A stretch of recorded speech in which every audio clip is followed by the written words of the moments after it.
نماز تراویح میں سورۃ النحل اور سورہ بنی اسرائیل پوری تلاوت کی گئی۔ نماز تراویح میں 14.5 پارے الحمدللہ مکمل ہوئے۔ تکمیل قرآن انشاءاللہ العزیز 25واں روزہ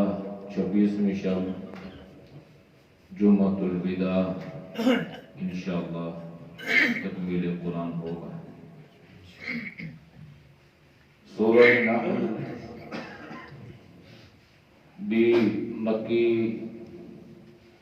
صورتوں میں سے آخری صورتوں میں سے ہے۔ ہجرت سے کچھ عرصہ پہلے اس کا نزول ہوا تھا۔ اس صورت میں بھی جناب نبی کریم صلی اللہ علیہ وسلم کی رسالت، نبوت، قرآن کریم کی حقانیت اور بالخصوص معاد یعنی آخرت کا اس میں ذکر ہے۔ قوم نبی کریم صلی اللہ علیہ وسلم کی باتوں پر یقین نہیں کرتی تھی، تو اللہ کے نبی قوم کو عذاب سے ڈراتے تھے۔ تو قوم اتنی عجیب تھی کہ اس قوم نے نبی علیہ السلام سے یہ مطالبہ کر دیا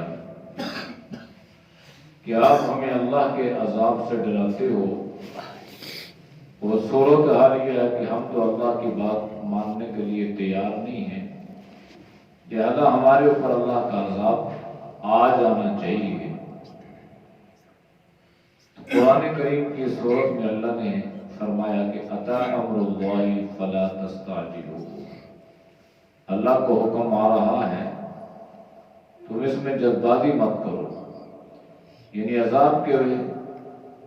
مطالبے میں اور طلب کرنے میں اتنی جلدی نہ کرو۔ عذاب نہ آنے کی ایک وجہ یا عذاب کے مؤخر ہونے کی ایک وجہ تو یہ تھی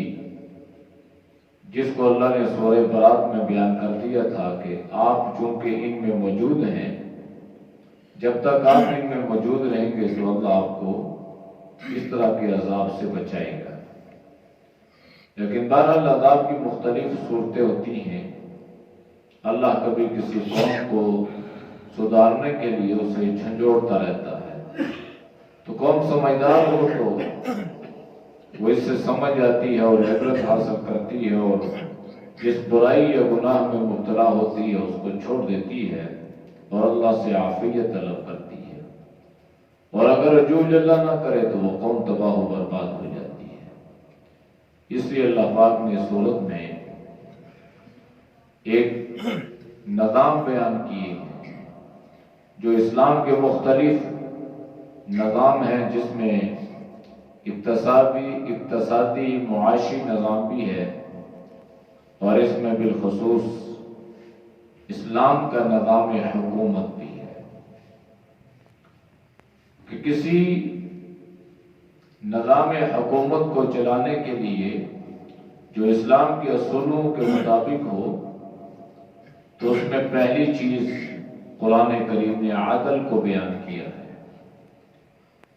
کہ عدل ایک ایسی چیز ہے، انصاف ایک ایسی چیز ہے کہ جب تک رعایا کو انصاف نہیں ملے گا تو کسی بھی ریاست کا نظام حکومت صحیح طور پہ چل نہیں سکتا، اور جب کسی انسان کو بنیادی جو حق ہے اس کا عدل جب اس کو اس سے محروم کر دیا جائے گا تو پھر یہ اپنا حق لینے کے لیے قانون کو ہاتھ میں لے گا۔ تو جب ہر انسان قانون کو اپنے ہاتھ میں لینے کی کوشش کرے گا تو نظام سلطنت دھرم برہم ہو جائے گا۔ اس لیے اللہ پاک نے پہلی چیز عدل بیان کی ہے، انصاف بیان کی ہے، اور جب انصاف سے کام لیا جائے اور انصاف ہی سے اگر اسلامی ریاست میں زکوٰۃ کی تقسیم ہو جائے تو پھر جتنی غربت اور افلاس ہے یہ ختم ہو سکتا ہے۔ وہ زمانہ بھی آیا تھا اسلام میں کہ لوگ ڈھونڈتے تھے زکوٰۃ دینے والے کہ ہمیں کوئی مستحق ملے، تو یہ صرف اسلام کا ایک نظام تھا کہ جب اس نظام کو وضع کیا گیا اور اس کے مطابق لوگوں کو اس سانچے میں ڈھایا گیا تو صورتحال ایسی ہو گئی کہ کوئی زکوٰۃ لینے کے لیے تیار نہیں ہوتا تھا، اس لیے کہ انصاف جو تھا ان کی دہلیز پہ تھا۔ حضرت عمر بن عبدالعزیز رحمہ اللہ نے اپنے دور حکومت میں اپنے خطباء کو یہ تاکید فرمائی تھی کہ قرآن کریم کی اس آیت کو جمعے کے ہر خطبے میں ہر خطیب نے پڑھنی ہے اور عملاً لوگوں کو اس چیز سے آگاہ کرنا ہے کہ عدل کرو، انصاف کرو، اپنے نفس کے ساتھ بھی، اپنے جان کے ساتھ بھی، اپنے اولاد کے ساتھ بھی، اپنے معاشرے کے ساتھ بھی۔ تو اس لیے نظام حکومت میں پہلی چیز عدل، احسان بھی ہے۔ دوسری چیز احسان کا معنی یہ ہے کہ ہر ایک سے انتقام مت لو، بدلے مت لو۔ آج میری حکومت ہے تو اس سے پہلے جو لوگ حکومت کر چکے تو میں اپنی ذات کے لیے ان سے انتقام لینا شروع کر دوں، بدلے لینے شروع کر دوں، اور اسی چیز کو سامنے رکھتے ہوئے انسان اس کا فوکس یہی ہو کہ بس اس نے انتقام لینا ہے اور اپنا بدلہ لینا ہے، تو پھر نظام حکومت کیسے چلے گا؟ اس لیے اللہ نے احسان فرمایا اور نبی علیہ السلام نے اپنے رویے اور اپنے عمل سے اس بات کو ثابت کیا کہ جن لوگوں نے مجھے گھر سے نکالا تھا اور مجھے 13 سال انہوں نے اذیتیں دی اور یہاں تک کہ میری معصوم اولاد کو بھی بخشا نہیں گیا، لیکن اللہ کے نبی نے کس قدر احسان سے کام لیا اور آپ نے اپنے دشمنوں کو معاف کر دیا۔ تو یہ نظام حکومت جس کو اللہ نے قرآن کریم میں بیان کیا، اس میں حضرت ابراہیم علیہ السلام کے اوصاف اور ان کی جو ایک خصوصی صفت تھی اللہ نے اس کو بھی بیان فرمایا، اجتباہ وہداہ الی صراط مستقیم شاکرا لانعمہ۔ حضرت ابراہیم علیہ السلام کی جو صفت شکر تھی یہ غالب تھی کہ اتنے امتحان دینے کے باوجود بھی کبھی ماتھے پہ بل نہیں آیا اور کبھی ناشکری کا جملہ آپ کی زبان پہ نہیں آیا، بلکہ اللہ کی نعمتوں کا شکر ہی کرتے چلے گئے۔ اور پھر اللہ نے آخر میں ایک حکم اہل ایمان کو دیا ہے کہ چونکہ یہ دین آخری دین ہے، نبی آخری نبی ہے اور کتاب آخری کتاب ہے، لیکن اس کتاب نے، اس دین نے قیامت تک رہنا ہے، اس کو باقی رکھنا ہے، تو اس کے لیے ضابطہ یہ مقرر کیا گیا، ادعو الی سبیل ربک بالحکمہ، لوگوں کو اللہ کی طرف بلاتے رہو، لوگوں کو دین کی طرف بلاتے رہو۔ ایک بے نمازی ہے تو اس کو آپ نماز کی ترغیب دیں، کبھی تاکید کریں، اس کو فضائل سنائیں، نہ پڑھنے پر اس کو اللہ کے عذاب سے ڈرائیں، لیکن اس کے لیے قرآن کریم نے ضابطہ حکمت کا بیان کیا ہے، دانائی سے، بصیرت سے، عقل و خرد سے کام لیا جائے اور جس طرح مناسب ہو اس کو اللہ کے دین کی طرف لائے۔ جناب نبی علیہ السلام نے حضرت حمزہ رضی اللہ تعالی عنہ کی شہادت پر ایک جملہ فرمایا تھا کہ انہوں نے میرے چچا کی لاش کے ساتھ اس قدر بھیانک سلوک کیا ہے کہ مسلح کر دیا گیا، آنکھیں نکالی گئیں، ناک کاٹا گیا، کان کاٹے گئے، کلیجہ حضرت حمزہ رضی اللہ تعالیٰ عنہ کا چبایا گیا۔ تو نبی علیہ السلام نے فرمایا کہ اگر اللہ نے ہمیں ان کافروں پر اس طرح کی 10 عطا کی تو میں اس کے بدلے میں 70 کے ساتھ ایسا معاملہ کروں گا۔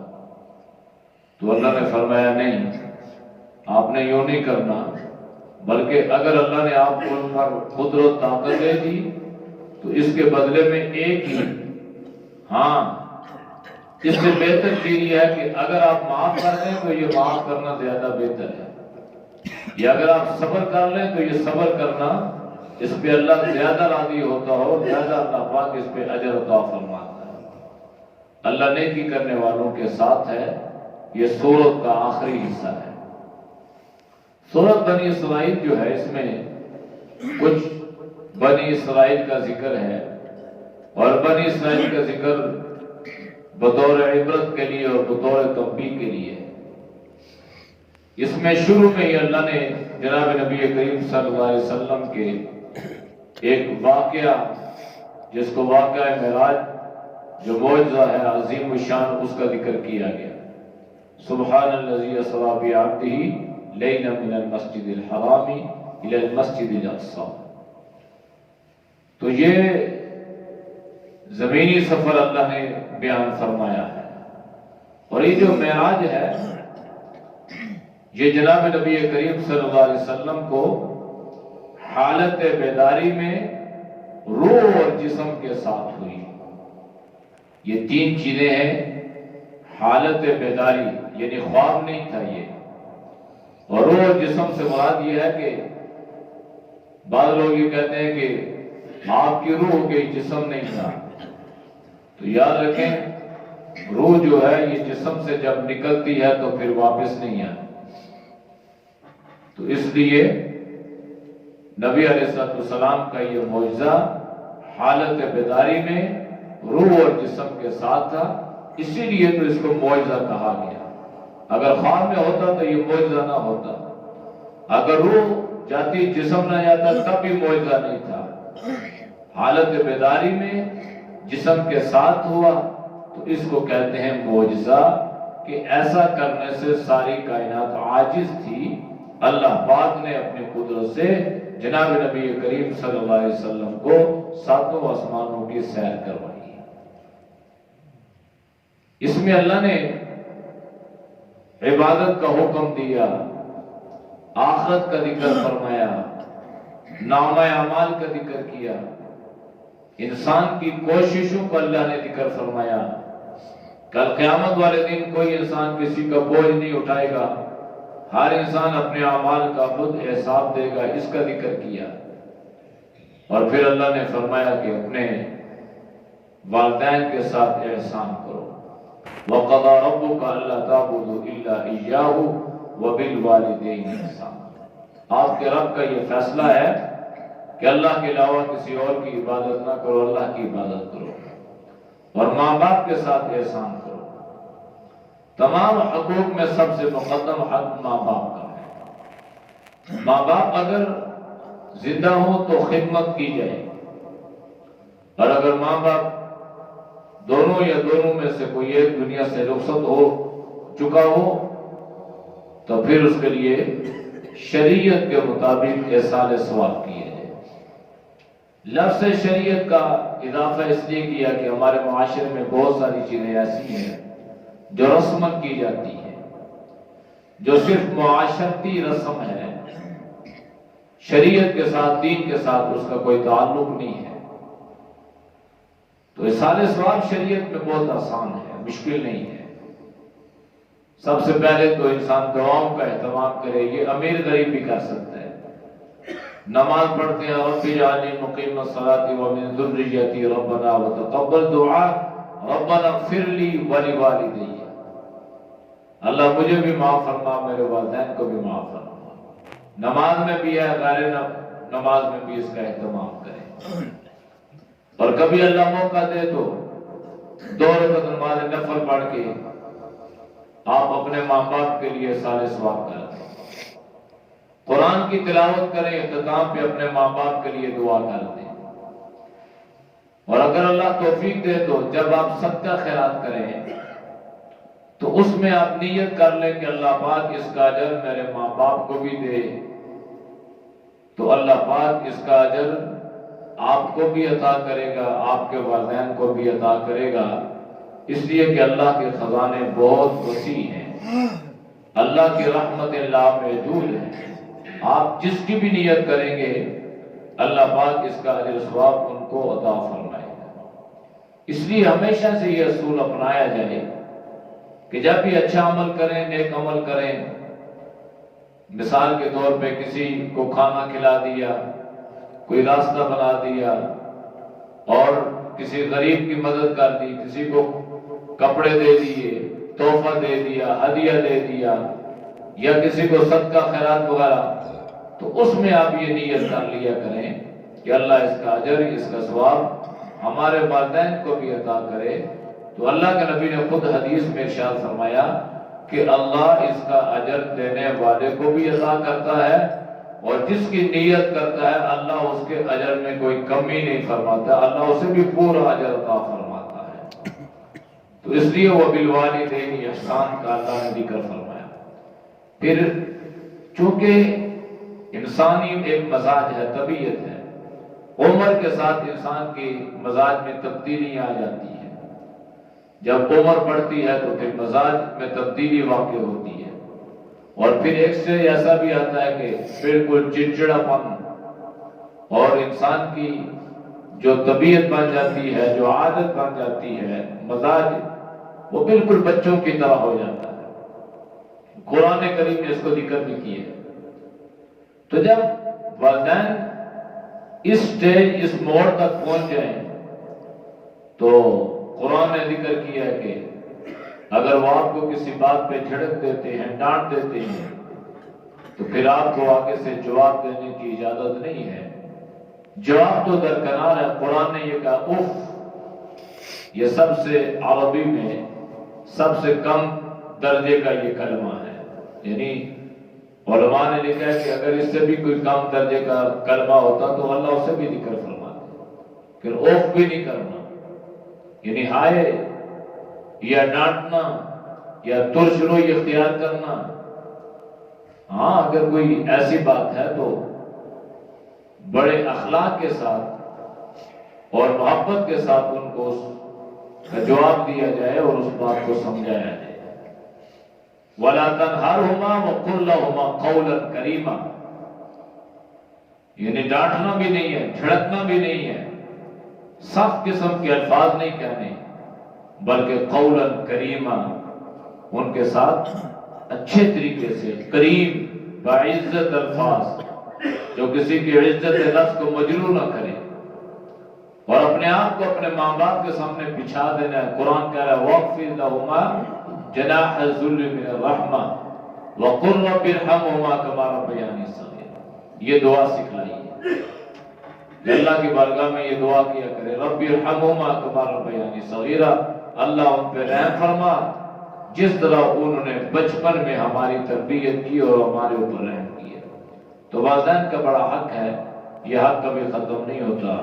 اللہ سے دعا ہے کہ اللہ ہم سب کو ان باتوں پر عمل کی توفیق نصیب فرمائے۔